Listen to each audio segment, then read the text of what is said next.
Hi, everyone, and welcome to Intrigue Explained. I'm Dmitry Grozoubinski from Explained Trade, and I can no longer hear John Fowler. We just run a tight ship here. Can anyone else hear John? We may never know.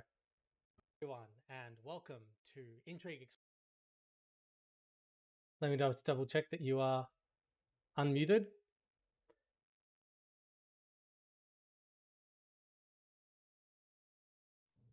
There you go. I think you can hear me now. We can indeed. Well, All right. Well, I'm John. I'm from International Intrigue. I'm having problems in my closet with my microphone, but that's the way things go. I'm just going to play around and try and get my mic right, Dimitri. But you crack on. the joys of this being a podcast recording means that we can hide some of our failures retroactively, but unfortunately, viewers get to experience them firsthand. So, I'm Dmitry Grozoubinski from Explained Trade. With me is John Fowler from International Intrigue. And this is another Diplomats Debate edition of our podcast. On this episode, we are going to be tackling a somewhat thorny subject, which is whether authoritarian regimes, dictatorships, and so on have any kind of advantages when it comes to foreign policy. In fact, whether they have the ultimate advantage, whether they are simply better equipped to do it than democracies like the ones that we live in. It's a subject that could get us into a lot of trouble, so I will be emphasizing 300 or 400 times over the course of the next hour that we will each be taking a position and arguing for it as best we can, not necessarily expressing our personal views. So that is very important when you put us on no fly lists. We can't hear you again, John. This is going to be a really one sided debate if John isn't able to communicate the entire time we do this. How about now? Are we good? We are good. All right. I think I've got the gremlins out. I apologize for the rough start, folks, but I'm good to go. This is episode 13. We're crushing it. Also, we still haven't figured out the basics of how to make words appear for both of us. Also, in addition to our main topic, we're going to be taking a brief look at the international implications of the US debt ceiling deal. And John, you're going to be providing us an update on Kosovo and the incredibly complex situation that is brewing there. But Yeah. before we get into that, I just said this was our 13th episode. And I Hmm. wanted to circle back with you, John, because we've now debated a lot of things, some of them very big and some of them quite kind of topical and in the news. And I was wondering, given that some time's passed, whether any of those topics have developed in your mind at all based on things that have happened in international relations. It's an interesting point. I don't know. I think the whole value of this kind of format is being able to test assumptions that we already had. And I think we switch back and forth between taking the side that we don't necessarily believe. So I suppose I don't know that my mind has changed on anything I thought prior to starting a debate with you. I think the most useful one for me was when we debated China and the arms provision to Hmm. Russia. That was a while ago now, when China was thinking of providing weapons to Russia, and I think that just really helped me. I think I changed my view, but I think I went from being like quite unnuanced about like, oh, that's a terrible thing, to like, now I can understand why the Chinese might be contemplating it. I still think it's the wrong move, and here's why I think it's the wrong move. But I think that's useful. I'm giving some remarks next week at a NATO conference, and one of the key points I want to get across to people is that it's okay to kind of end up at the same place you start, but it's not okay to not do the work to get there. So the Mm. example I'm using there is, we all know North Korea's state media is full of rubbish, so you shouldn't pay attention to them. But like, you have to know why they're full of rubbish, and like how to pick it out, so then you can apply it to other issues and be like, oh well, they're not the North Korean news media, but they are doing exactly the same stuff that the North Korean news media does. Therefore, I should disregard it, which is a long way of saying it's not good enough just to be like, oh, I don't agree with China providing Russian arms. You have to be like, why it's not a good idea, and then arrive back at that first premise. So I think that's probably been the most useful thing. Long answer, but No, I think it's a good one. That's one of the debates I think back to quite a bit as well. It's one of the first ones we did. yeah, And for me, I mean, I also haven't necessarily changed my view. I think both of us started that believing it's a poor idea. right. But I think through talking to you about it, I started to think about how the CCP might justify it and what to Mm, look for in terms of trial balloons and dipping their toes in the water.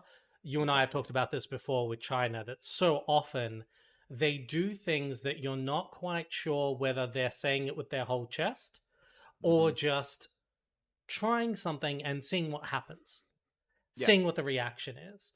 And so you do see, I mean, even this week, there was signs of, I think it was the Ukrainian ambassador was confronting them with kind of examples of Chinese tech on the Russian front lines and seeing how they behave around that. I think that debate right. helped me clarify some thinking in that regard.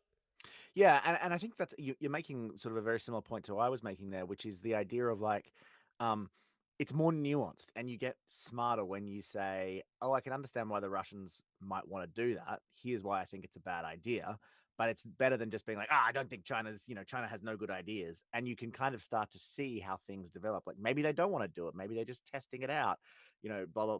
It just basically puts a lot of nuance into your argument and the way you think about things. And it's a skill I think that we're developing. We're by no means very good Very at it, but slowly. it's something that we used to do in law school all the time. That idea of just your arguments and what you think get a lot better when you test them and you put them under stress. So yeah, I don't think there's enough of it in our line of work in geopolitics, by the way. Yes, and I would also say that social media is especially bad for often confronting you with just the way that algorithms work and the way work and so on, with Yeah, confronting you with a conveniently stupid version of the other totally. side's argument. And And that's enough. And if you dive into it further, you're actually a traitor to the cause or something like that. You're actively discouraged from developing nuance. exactly. And as well as you kind of struggle to see the wood from the trees, as these folks often stand next to each other. So it is useful to sometimes just have someone Totally. absolutely steelman an argument that you don't agree with. So Mm, I know I'm finding it hugely useful. I'm sure our likewise. listener is enjoying it too, Big whoever big you are. hello to Steve.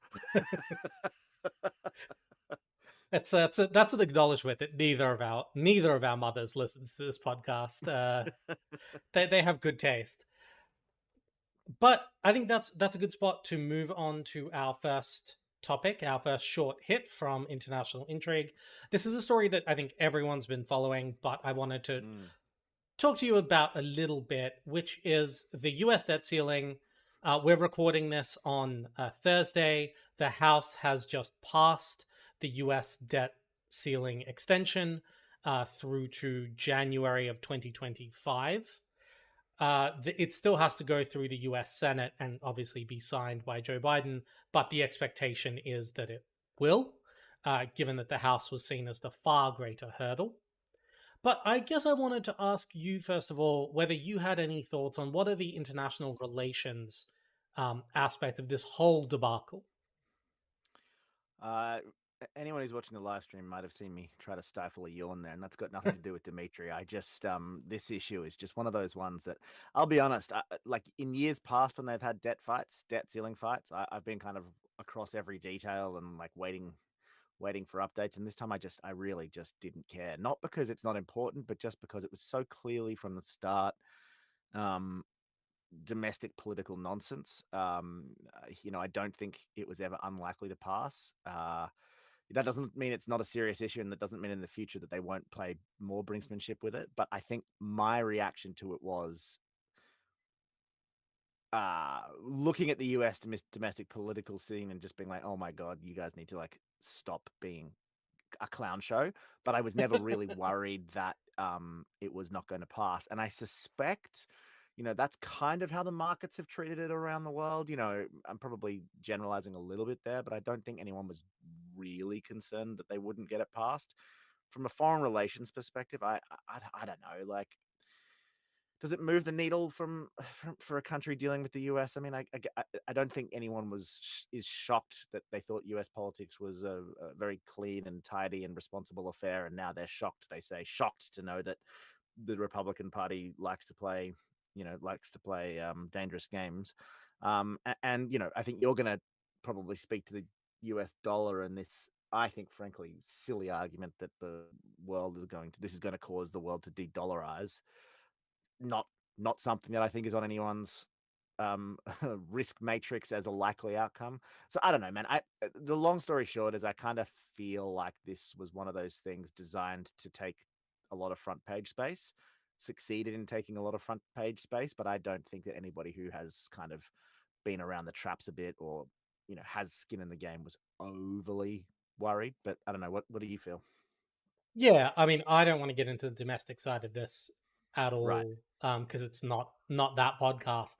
I have hashtag views, but I'm not going to share them with you here. I do think this is one of those issues where I think most people expected a deal to get done, Mm, but it is also one of those things where, a deal was inevitable until it's not. right. And there were enough variables, things could have gone a different direction. And I think that's important to keep in mind. And in part, like, did we get a deal because we freaked out? Is always the question I'm asking. So, do we have to freak out each and every time? Because the second we become complacent, they no longer feel the pressure to get into a room and sort this out. So I've always got that at the back of my mind. And I think it's a really good point because you kind of have to show that you're taking it seriously, even if in your brain you're kind of not overly worried. And Biden did that, right? Like he Mm, canceled his trip to. We talked about it very briefly, but he canceled his trip when he was supposed to come to Asia for the Quad, a fairly important meeting that sent a pretty bad sign to the mm. region. But it was a show to domestic political kind of operators that, like, hey, I'm taking this seriously, even if his White House was probably always relatively confident they'd get a deal. But yeah, go on. Yeah, I guess the thing that struck me about it was the every time anything happens, and sometimes even when nothing happens, people start talking about what will replace the US dollar as the global reserve Yeah. currency. Is it going to be the Chinese currency? Is it going to be a new BRICS currency? Is Which is something we should do an episode about, but is a really silly concept for a whole bunch of reasons. Is it going to be Bitcoin? Are we all going to be trading exclusively in NFTs of apes in hats? Like, and the one thing I keep coming back to is that there's no structural reason that could happen. The only way I think it will happen in the foreseeable future that anything challenges US dollar supremacy is if the US does it to itself. Yeah, I think that's No, right. no one's knocking the US off that bike, but something like this, where you suddenly devalue US bonds, which are the sort of cornerstone of every major fund everywhere, because that's just where you park large amounts of money in really safe Mm. assets. That I don't know if that would push it all away, but that would be a serious blow. Yeah, I mean, I think that's right. I get out of my depth pretty quickly when I wade into the technical macroeconomic waters. But everything I've read from people smart farter. There we go. That's a Apparently, perfect example apparently of. a low bar to clear, John.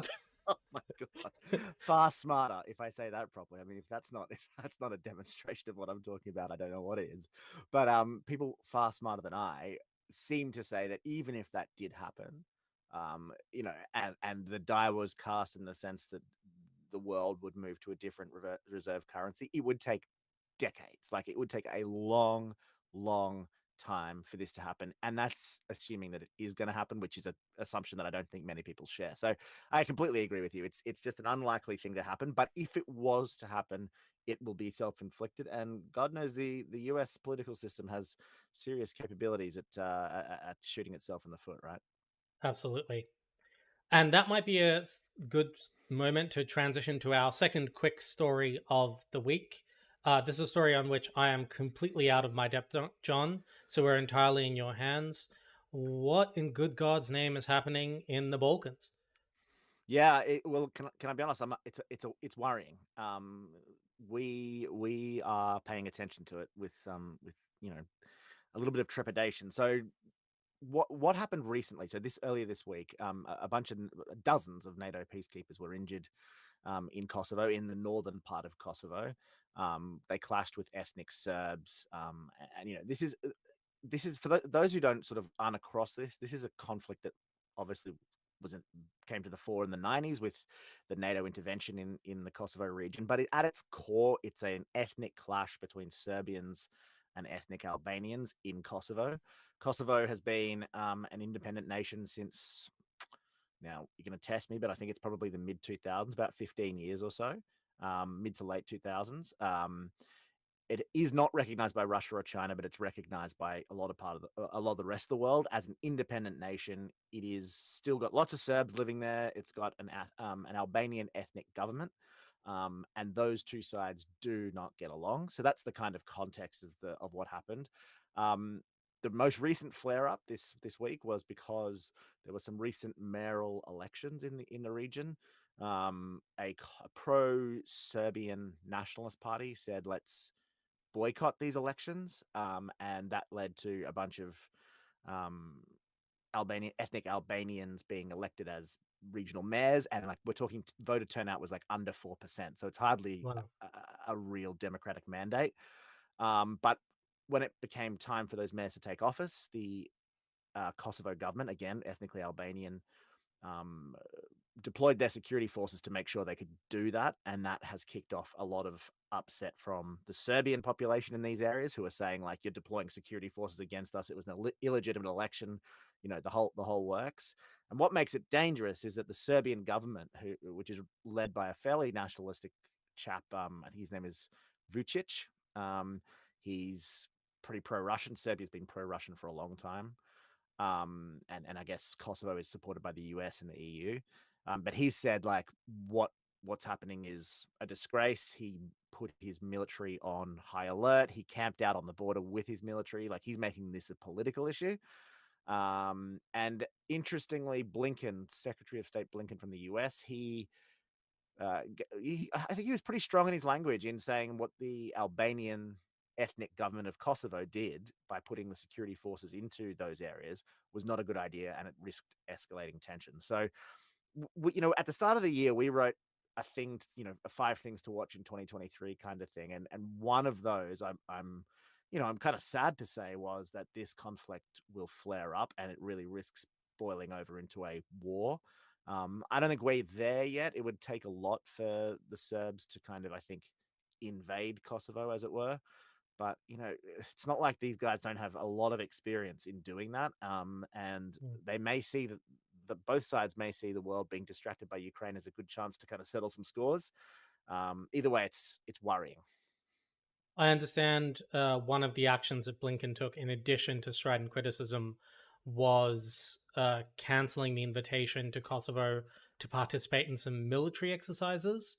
Yeah. Uh, was A lot of people interpreted that as sort of a punitive measure. Do you think that's what it was, or was he just trying to sort of cool tensions by not having a sort of very, very overtly, here's Kosovo alongside NATO troops at this moment? Yeah, I think both, right? I think that, but that's that. I mean, they're both good takes. I think one, it's kind of like the US and the EU do not need to be distracted by this kind of, let's call it internecine fighting, because it is kind of, ethnic clashes that don't need to happen. So I think both the EU and the US are kind of pretty keen to be like, "Oi, stop it! We're focusing on something bigger." But you're also right in the sense that I think that it would be a terrible look Hmm. for NATO, because I think the Kosovo issue would be less unanimous than the Russia-Ukraine issue in the EU and in NATO. I'm not saying that they wouldn't come to a conclusion, but I think that would really start to test um, the solidity of those alliances. Yeah, and then third, I think the US is always wanting to remind the Kosovo government that, hey, without us, you really don't exist. Like, if we don't commit to protecting you and supporting you and funding you and advising you, the EU doesn't will probably go with us, and you're on your own, and the Serbs are, you know, not someone you want to play with without our backing. So I think it's kind of this mix of just basically like, not now, stop it, like pull your head in. Don't, this is not the time to cause what I think most people see as really unnecessary escalations, like sending the security forces in, having clashes with NATO troops. And, you know, as I said, I think dozens of NATO troops were actually injured. So, like, it's a pretty serious thing. They're from Italy and Hungary and other countries. So, I think it's just one of those things of like, you don't need to be doing this right now. Mm. Pull your head in. Like, yes, you don't get along, but it's worth keeping a lid on it. That's my take anyway.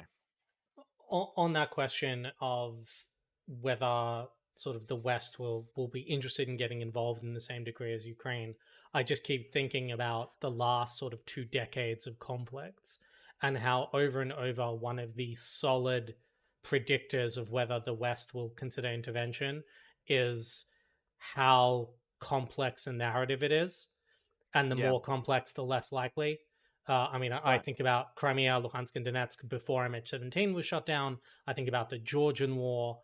And if a conflict looks messy and complicated, and everybody is kind of, you can't tell who the bad guys are and who the good guys are, and it all looks very tribal, the West has a tendency of going like, oh, too hard. I can't Well, explain why we go in here, back out. yeah, and I think that makes a lot of sense, right? Because at the end of the day, we have democracies that, at least in theory, require popular support and a democratic mandate to deploy troops into harm's way. And if you can't explain to a voter why you're doing something, I think there's a pretty good rule of thumb that you shouldn't do it. And I think that's exactly, I mean, your point is perfectly made, because what Putin in Crimea and Luhansk back in 2014, what he managed to do so successfully was confuse people. Well, Yeah. it's Euromaidan was a coup or whatever it was, and we're not doing anything. These places are already Russian. There's already Russian speakers. There's human rights violations. Blah blah blah, and throwing so much shit against the wall that most people, 99% of people, smart people, go, you know what? I don't know what the truth is here. So, like, I don't really want to see Iraq or Afghanistan 2.0 happen. And why he failed this time, I think, was at least in part because the director of the CIA, Bill Burns, was very, very clear in debunking a lot of those efforts at being like, oh, it's a Nazi regime. They've called for us. They're independent republics. We're not invading. All the shit that he was throwing against the wall. And the CIA director came out and said, no, you're about to invade Ukraine. We know you are. Don't do it. And when they did it, it became a much clearer narrative of, you invaded a sovereign country. You shouldn't have done that. We're going to defend you. So I think it's a great point. Yeah, I think that might be a good place to move on to our main debate, because it does kind of tie into democracies versus authoritarianism, though we are going to stick to foreign policy. But I think it's something to always. Do I hear a Geneva ambulance in the background there? You do. I live perilously close to a hospital. Uh, European flair on the podcast today. Absolutely. My dog has learned to howl in sequence with fire trucks. Just Sorry, go on. no. Far more entertaining. So, for this debate, what we want to look at is whether authoritarian regimes have more tools, are better suited to conducting foreign policy than democracies. And John, you are going to argue that authoritarians have advantages, and I am going to defend democracy.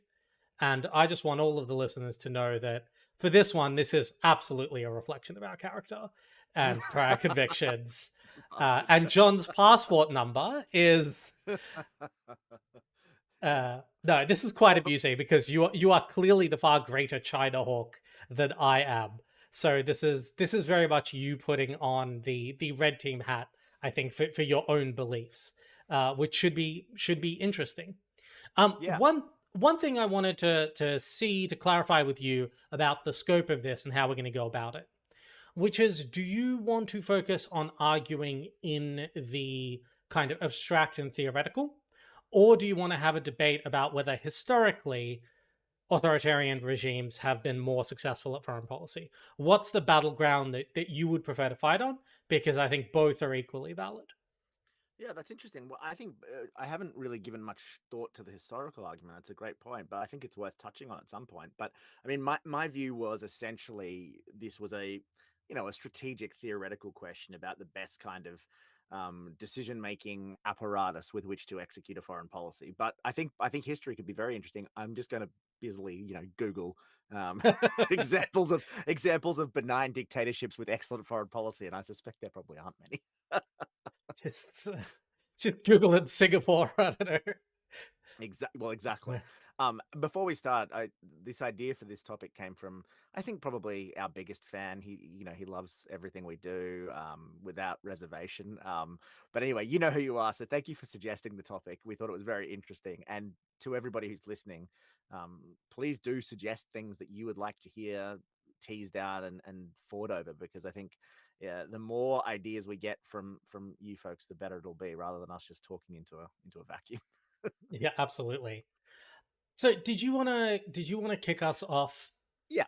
I think one of the things we're going to try and do today is just like make a single point and let Mm, each other come back on, rather than getting into monologues, despite the fact that my general trend is to go into monologuing. But I think the first thing that I theoretically about dictatorships or authoritarians or any kind of government structure that is basically ruled pretty comprehensively by one person or a party in power, they don't have much opposition and they don't have any checks and balances on their decision making power, is that it's just much more effective and efficient.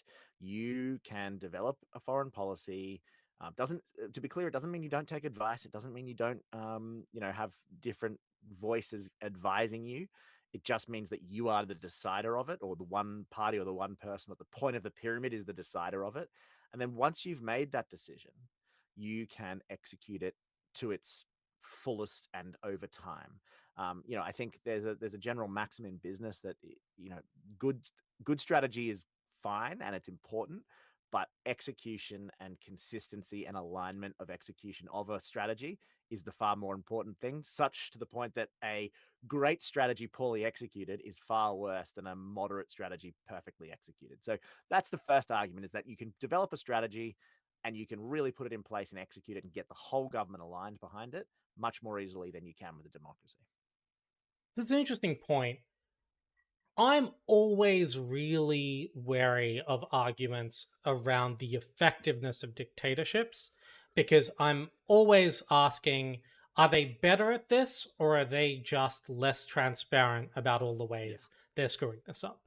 So when I hear that argument that, oh, they can identify what the play is, and then they can call the play, and the play gets executed. In honor of the person who suggested this topic, I am going to be using sports metaphors relentlessly, despite So despite fun. thinking that cricket is played with a club. Uh, so, and I'm always worried about that because if you look at most democracies in terms of foreign policy, that is more or less how they work already. Most foreign policy doesn't require a legislature to pass a bill, so you're not subject to the whim of democracy in that regard. The Foreign Service answers to the executive in most democracies. The president, the prime minister, the foreign minister, they decide on a foreign policy strategy and they execute it. Their staff execute it, the civil service executes it to the best of their ability. Now, you don't necessarily get as many dissenting voices internally in a dictatorship to that as you would. You don't have this phenomenon where in the US at one point you had the Republican chair of the House sending his own letters to foreign leaders to try to contrary to what Obama did. So you don't get that messy side as much, I think. But you do fundamentally get a pretty direct line between foreign minister calls a play, foreign service executes the play. And yes, okay, at some point there might be an election and that foreign minister might be replaced. But I guess a similar sort of thing could happen in an authoritarian regime. There could be a coup, or there could be a leader dies, or a foreign minister is replaced, and they suddenly go in a different direction. So I'm not really sure I see the distinction you're drawing. Yeah, so let's tease out that last thread. I think a foreign minister. So yeah, obviously a coup is always a risk, but I mean, an election is far more regular and poses similar risks. In fact, I would argue is often in foreign policy, particularly if we talk about the big players, the UK, the US right now, foreign policy is a battleground for an election. So it's reasonable to expect that, um, you know, when Biden replaced Trump, he did a lot of the same things, but he reversed a lot of the decisions. And I think it's fair to say that Labour would do a lot of things differently to the Conservatives, perhaps even Brexit, maybe not, but perhaps, right? So there is this idea that can change tack a lot, more often than dictatorships, even though there is of coup. And the idea that a foreign minister is replaced, presumably they're replaced because they're not executing the will of the leader, which has been consistent throughout time. Obviously, I'm painting a nice picture, or not a nice picture, but a consistent picture of a dictatorship. But I think you've kind of made a very good point about foreign services vis-a-vis democracies and their consistency, in that they sit in the executive by and large. But what is foreign policy? Is foreign policy the maintenance of relations, the maintenance of an embassy, the chatting between diplomats? Sure, it is a bit of that, but really, what it is it's the setting of a vision for a country, as it is in the world and as it relates to its neighbors and its friends and its enemies, and that in democracies does require Congress or Parliament or the legislature to get involved. For example, I mean, a great example is the US. In which that they are the administrations and like administrations after administrations have been huge proponents of using the ICC, the International Criminal Court of Justice, and yet the US isn't a party to the Rome Statute because it can't get it past Congress because of domestic political situations. So, as a foreign policy, you have a country that is like, oh yeah, we love this idea of an international court where we can, try human rights violations, and then the country's domestic legislature is saying, yeah, no, we're not going to give up sovereignty. That's much more damaging to a foreign policy than the idea of, maybe there's a coup or maybe there's something else. It's like, if we want to join the ICC, sorry, the International Criminal Court, not the Criminal Court of Justice, the International Criminal Court, I got that wrong. If we want to join that, then we'll join it, and we join it properly. Everything's going to be done because I can make that decision and everyone follows me. And I guess to the other point too, in the US, ambassadors have to get approved by the Senate, and this as well as I do. The US often has huge amounts of gaps around the world where ambassadors can't get approved by a democratically elected legislature because of domestic political concerns. So I think it's far messier in terms of foreign policy. So I wanted to touch on the effectiveness point again, because I think your definition of effective was the ability to take a foreign policy vision and just execute it over time without a legislature, for example, getting in the way, or without changes in government. And even if we set things like coups and that revolutions aside, if I look at historical examples of authoritarian regimes just in the last kind of couple of years, a number of them, in fact, most of them, have swung wildly. We were discussing Turkey, I think, 2 weeks ago or last week, and the story is Erdogan was sort of the darling of the West and had a very Western-facing foreign policy, and then that radically swung in a different direction as he became more authoritarian. The Putin was discussing joining NATO at one point and was sort of doing a rapprochement with the West.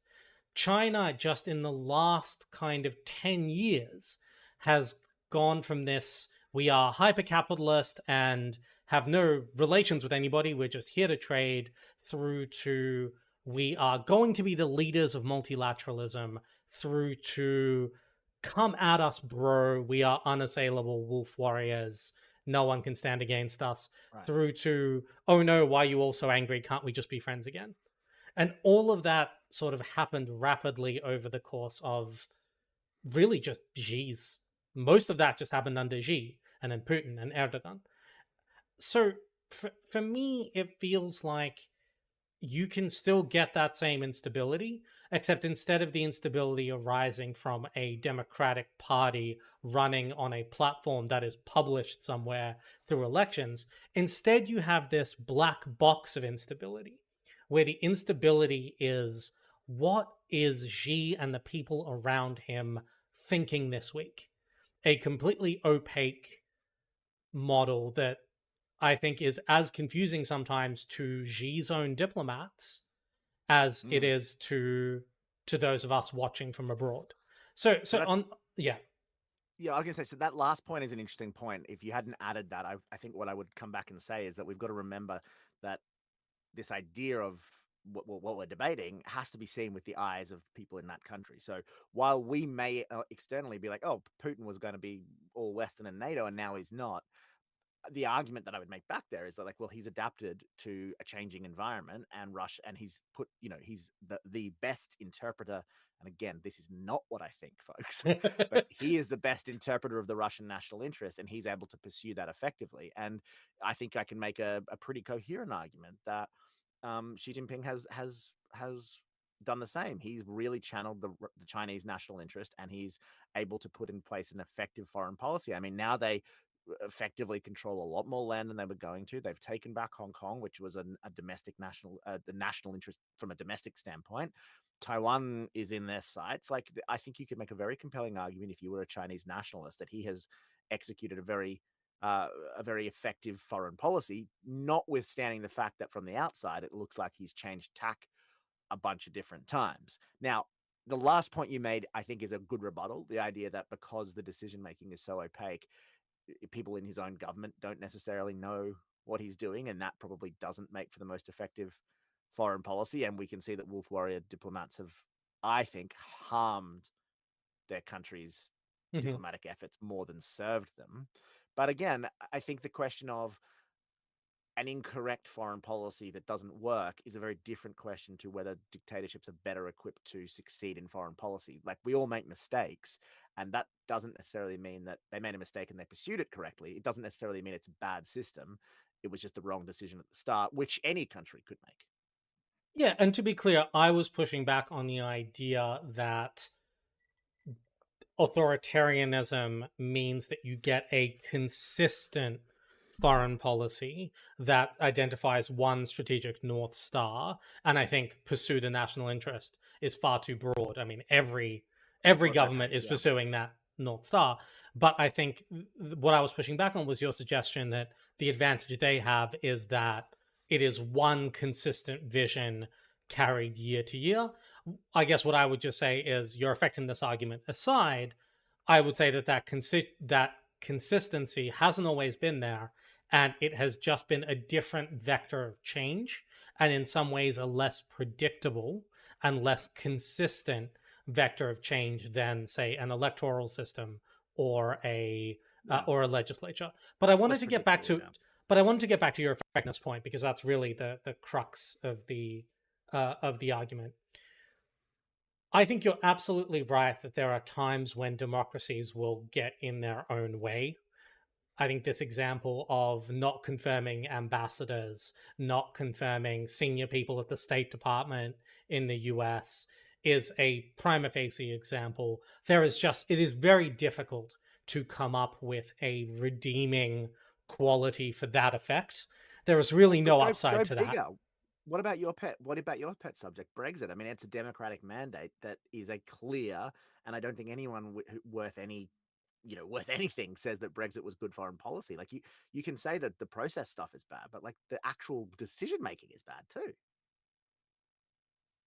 Again, I think it is impossible to run the alternative scenario. Would a dictator or an authoritarian have kept the UK in the European Union, given that the fundamental underlying reason for Brexit was the fact that the EU constrains UK decision making?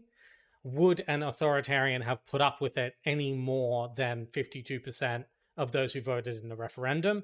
I think is an open question. They might have pulled it out even faster and even sharper, and without having any need to worry about sort of balancing it. Which And presumably would be a better result, because a lot of the stuff that's been problematic about Brexit has been the indecision, the opacity, the debates, the negotiations, the potential that Keir Starmer, if he won, now I don't think he will, but the idea that there's a sizable portion of the Labour Party and generally the Brits who would be like, let's go back into Europe, arguably, and you're the expert on this stuff, but arguably that's more damaging than the decision itself, which is why I think democracies are problematic in that sense.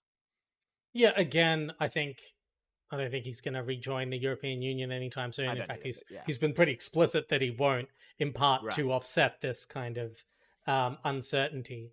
But look, I certainly take your point. I think you can unpack the Brexit case for hours to debate whether the You've made a kind of, career of it. in fact, yeah, I have not much of one, but uh, send help is, I guess, my message. But I think you can certainly go back and forth about whether the legislative kind of argy-bargy around implementation softened softened the executive's instinct towards rapid destructive Brexit or not. That's a Mm, whole other podcast.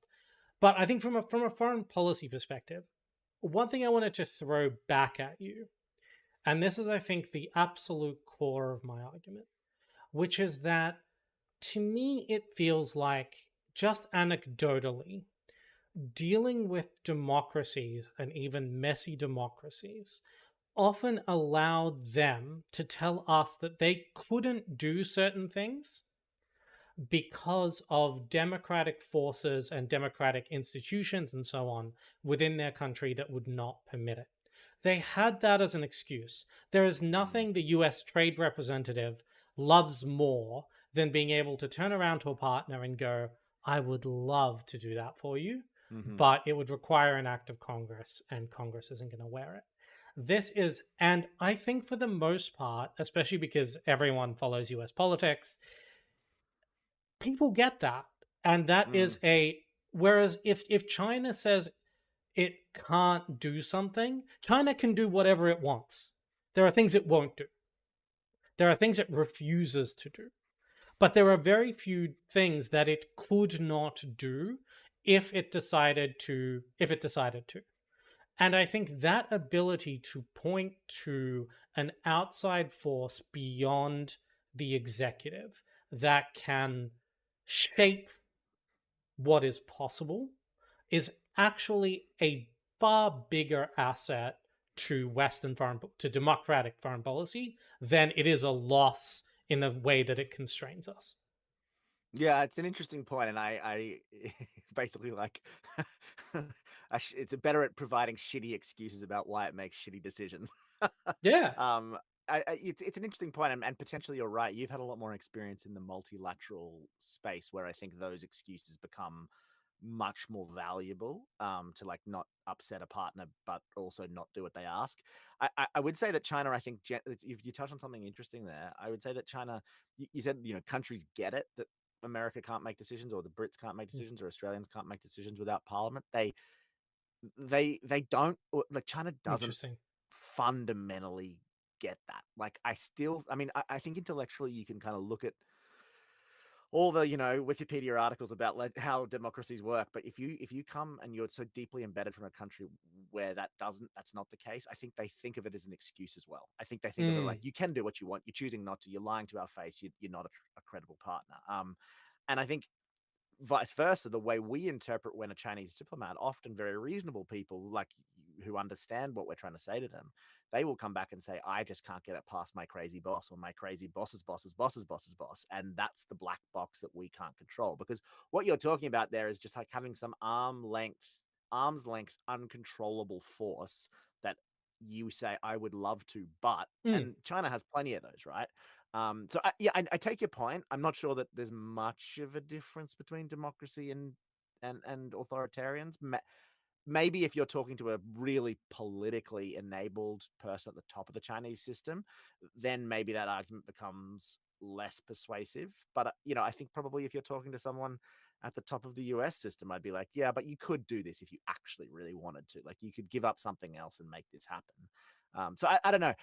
One thing I would like to kind of put to you, though, is mm. it more of like a forward-looking argument, in that I think we both agree, or I'll say that, and then you can push back if you don't, that democracies are not quick at making decisions. They aren't. They don't make decisions in a timely fashion, and certainly the decisions that they make don't get rolled out and executed in a timely fashion. And particularly when you compare them to authoritarianism, I think that one of the most underrated or under talked about problems that we face on the planet, but particularly in foreign policy, is that all of our systems in democracies are designed to react with cool, slow heads. I mean, it's in the US Constitution, it's in this British sense of, clash of institutions to kind of just let everyone chill out. Let's come back and make a sober, rational decision.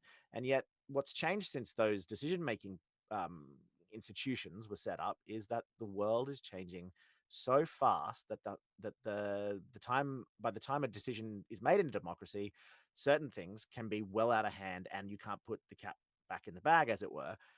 Just listen to anyone talking about AI threats, and they say this is here to stay, whether we like it or not. Now, in China, that's not true. AI is not necessarily in China, whether they like it or not. They will use it, and it will become a thing that they control. But like right now, if they decided they never wanted AI to be part of their society, they could do that. And I think that is a thing that we really underestimate about the threats that we're going to face over the next 20, 30, 50, 100 years.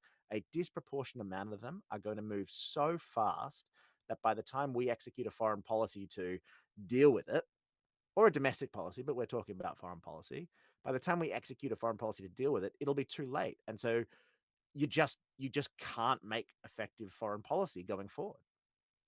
Okay, I do want to push back on the second half of that.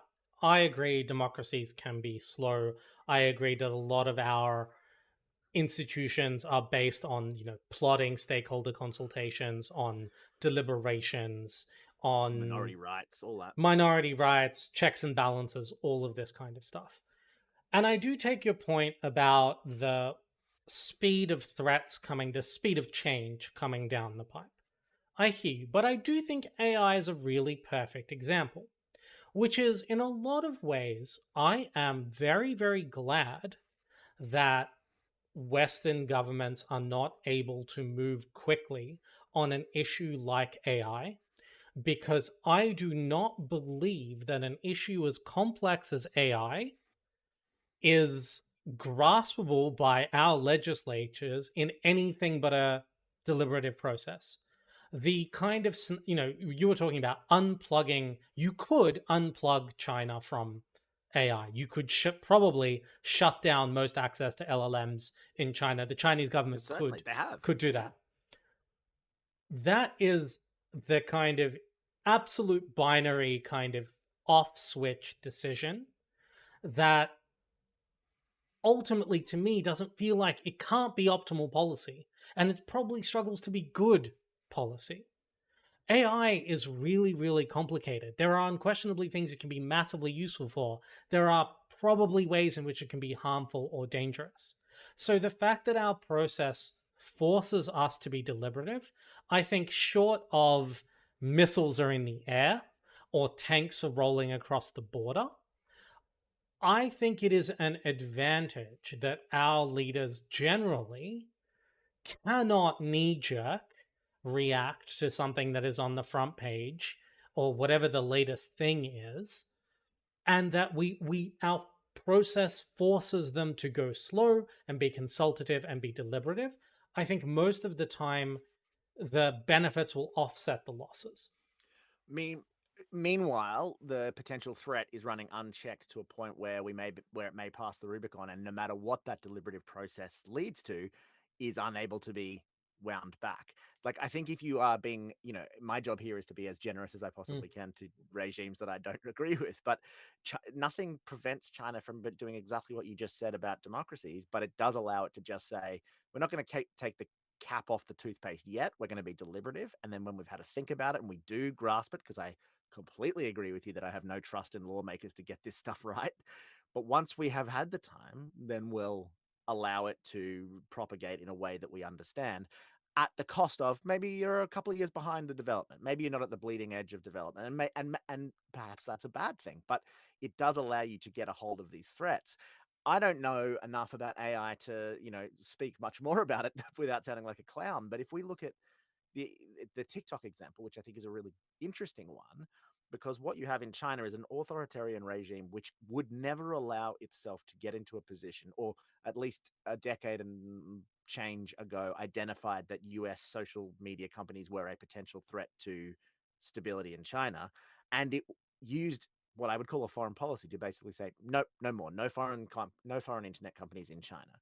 you to look at America, where TikTok is, allowed because that's the model, it is now very, very difficult for them to execute a foreign policy that is effective by saying we're going to ban TikTok. And I'm of the belief that TikTok is used by the Chinese government to collect data. I believe it is a national security risk, not necessarily something you would ban, but it's a risk. And yet the US government doesn't really have the tools to deal with it because it is a democracy in which you are going to have to fight about this stuff forever. And because it's been in the country for 4 or 5 years, there are stakeholders who are going to fight back and say, compensate me, all this kind of stuff. It makes for inefficient and often bad policy. Yeah, I think that the TikTok example is an interesting one.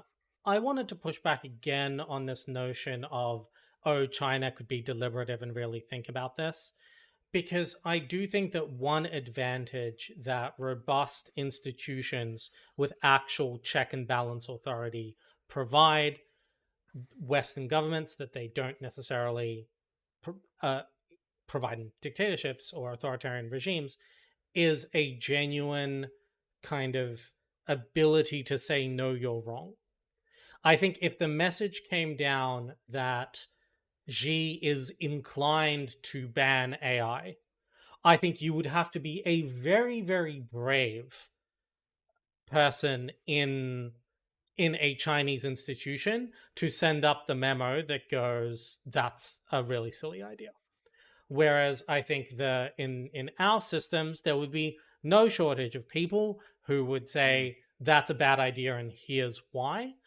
And so I do think the West, though Lord knows we're not perfect at this, because we have the muscle memory and the ability to tell our leaders no, and the ability to shape forces outside of the executive to block the executive, whether that be public opinion or whether that be the courts or institutions, we have greater room to present arguments to the contrary. And so we're probably just better at internal dissent, at course correction, and at stopping bad ideas before they become bad. But that doesn't make your TikTok example less valid. I think that is an example of where, if you view TikTok as a threat, China was unquestionably better at dealing with threats like TikTok than the US was.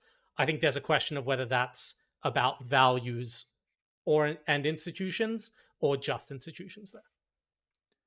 Um, yes, and I think the point about TikTok, or you can make it about Russian Mm. misinformation or generally anything in the digital space, because it is this example of zero marginal costs and basically untrackable, untraceable, unstoppable in democracies because you don't control the internet. Those are the kinds of problems that we are increasingly going to face. They're like, if there's an overall proportion of problems that countries face, the share of problems that have those characteristics, i.e., move so quickly you can't get ahead of them without pushing pause, and if you don't have the pause button in your system, you can't really stop them. The proportion of problems that have those characteristics is only going to grow the further we get into this century. So I think my argument is that democracies are fundamentally unequipped to grapple with these kinds of problems. And I think to sort of kind of just add to what you were saying about China, I do agree that there are less dissenting voices, but I would add a little nuance to it. They consult incredibly widely in the decision-making process. When you send a memo up from local governments to wherever it is, or from the ministry of whatever it is, those those memos, those work groups, those task forces, they are taken incredibly seriously. They are real policymakers. It's when the decision is made that the execution of it brooks no dissent. So I think you mentioned an important word, course correction. I think authoritarians are very, very bad at having made a decision, at recognizing that it maybe wasn't the right decision and undoing that decision and reversing or course correction. Democracies are a lot better at that because you have an election. They have the political ability to say, oh, the former party's ideas were all terrible. We're going to change course. But in the policy making space, I don't know that I would say it's true that China doesn't do as good a job as a democracy. I just think we don't see it. I mean, I think this is both of us trying to have our cake and eat it too. I don't think that you can argue that China is hyper agile and makes rapid decisions if you want to simultaneously lift up their policy making process as a Execution and glass. decision making, separate execution from decision making. I don't think they make super rapid decisions all the time, but they have the ability to execute them quickly. Right, So okay. like there's a difference there. Okay, fair enough. I do think on the whole that governments in democracies have generally gotten quite good at identifying how to craft decisions that they can execute quickly through authority that is executive authority or under existing legislation that doesn't Mm-hmm. require these kind of processes. I mean, I'm painting with a really, really broad brush here. Um, I think a criticism that I think that one of the trade-offs you can think about is in a dictatorship, you have to worry about pandering to the ego of the dictator or the Mm. party. In democracies, we have to pander to sometimes, marginal constituencies that Right. are, 2% of the population, but happen to live in a swing state. So I think Mm-hmm. it's six for me. It's 6-1 in Pickham. Whether would you is the foreign policy process hurt more by having to cater all of your messaging to flatter Putin's worldview, or is it hurt more by having to have your entire policy towards Cuba driven by Florida emigre, like Folks in Cuba, Miami, yeah. exactly, by dudes in Miami?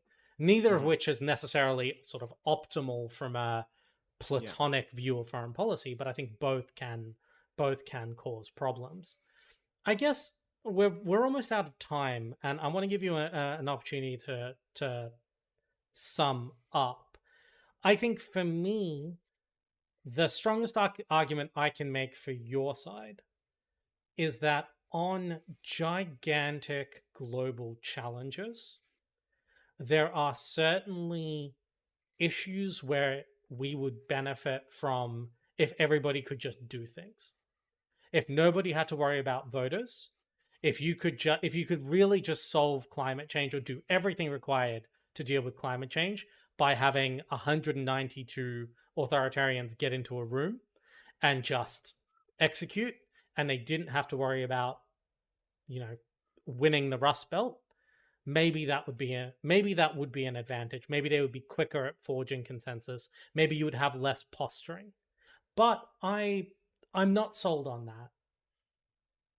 No, I'm not either, to be honest with you. Let me like now that I can take that hat off, I think there's something fundamentally um human about, even if you make the right decision, having some sense that you can influence or can control that decision. Like I would much rather make a mistake myself than have someone make a mistake on my behalf without me having an ability to say it. So I think I agree with you. I think the strongest argument I have for yours, and I think that's a good way of like summing up, is I think the speed argument and the efficiency argument is the most persuasive reason to believe that dictatorships are better equipped. I think that the EU, when it comes to their tech regulations right now, is a pretty good counterexample of democracies aren't always behind the eight ball. They aren't always slow. They aren't always able to, stuck behind with like marginal constituents. The EU has done a really good job, whether you agree with their regulations or not, but they're doing a really good job of grappling with these issues almost in real time in a deliberative but but efficient way, and saying, hey, in Europe we can pause some of these developments until we know more about them, or at least make them slow down a bit until we know more about them. But it's a democratic process, so like you can almost have the best of both worlds. I mean, whether you agree with their decisions or not is kind of not the point. It just goes against my argument that democracies are flailing around in the wind while the world changes. But while you were talking, I opened up ChatGPT, and I said, I asked it the question: Are dictatorships better equipped to succeed in foreign policy? And this is the perfect way to summarize, I think. In summary, while dictatorships might have the ability to be more decisive and swift when implementing foreign policy due to a lack of internal checks and balances, this doesn't necessarily mean they are better at it. The quality and effectiveness of foreign policy implementation are contingent on many factors, including but not limited to international legitimacy, adherence to international law and norms, and the skill and wisdom of the policymakers. So, my next question to you, Dmitry, is: have we just wasted an hour, and are we out of jobs? I mean, we are out of jobs almost certainly, but I don't think it's because we've wasted the hour.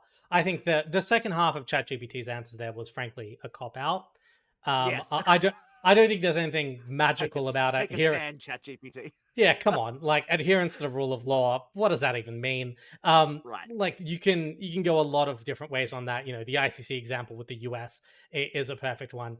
I think what I would say is that if you judge by the really big accomplishments in foreign relations, the systems that govern the way the world works, the giant multilateral institutions, the treaties that are enjoyed, the alliances that have endured and that are uh, sort of that shape the world, democracies have built most of them. It is fair to say. Yeah. The Soviet Union and the Warsaw Pact, even at its best, was a shadow of what NATO and the European Union are. BRICS is not a real alliance and features a couple of democracies to begin with anyway. Um, so I think if you do go on record, they've had plenty of setbacks, they've made plenty of mistakes, but the record says that democracies can pull off really strong foreign policy when they have to, Mm. and they've got a pretty good record of doing it. And frankly, the benefits to foreign policy efficiency of living in an authoritarian regime probably don't outweigh the downsides, to somewhat understate that last point. Yep, I think that's all a very fair place to leave it. And again, for the future journalists who want to like clip me and out of context, let me reiterate: I don't necessarily believe all the things I said in the past half hour. So everything 32 minutes ago, he 100% believes. You can check the timestamps. I'll do a thing in the podcast where we go, from this point on, John's being facetious. We hope you enjoyed that. I don't think we really even got to halfway through all of No. the different ways we could toss this particular ball around. I hope the fan who kicked us this ball is happy with the way that we have spiked it through into the hole. Um, And and thank let us know what people disagree with, what people agree with, any extra thoughts, because it'd be interesting to kind of touch back on, like you tried to do at the start of this podcast. It'd be interesting to kind of touch back in on some of the debates that resonate with people and get some extra points of view. Otherwise, really, it is just you and I furiously disagreeing, agreeing with each other. Yeah, I'm still haven't decided whether we prefer an authoritarian model of this Well, that, podcast, quite where so, or we like some course correction. I think the course correction would be better, despite quite John's so. love for autocracy. So, with that, thank you again for joining us. We will be back next week with another debate, we hope. In the interim, please do give us a like or a subscribe. Please do rate us on your favorite podcasting depository. And as always, please do also subscribe to International Intrigue, the newsletter that informs this podcast and its hosts. Thanks so much, everyone. Bye.